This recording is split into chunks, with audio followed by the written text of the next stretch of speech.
কিরে অঙ্কিতা, তুই এখানে বসে আছিস কেন? সবাই ওখানে দোল খেলছে, চল না। ভালো লাগছে না রে, এই রং, এই ভিড়, সব কেমন ফাঁকা লাগছে। গত বছরের কথা মনে পড়ছে, তাই তো? এই বেঞ্চেই তো তোদের সেই প্রথম শুরুটা হয়েছিল। হ্যাঁ, ওই প্রথম রং মাখিয়ে বলেছিল যে প্রত্যেকটা বসন্ত রাঙিয়ে দেব। আজ সব আছে, শুধু ও নেই। শোন, কেউ জীবনে এসে একটা সুন্দর অধ্যায় লিখে যায়, কিন্তু বইটা কিন্তু সেখানেই শেষ হয় না। তুই কেন তোর রংগুলো মুছে ফেলবি?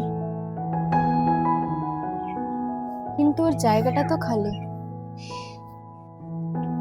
খালি জায়গা মানেই তো শেষ নয়, সেখানে নতুন রঙও তো আসতে পারে। আজকের দিনটা তো নিজের জন্য বাঁচ। ঠিক বলেছিস, আমি তো শুধু স্মৃতিতেই আটকে ছিলাম। তাহলে একটু আবির মাখ।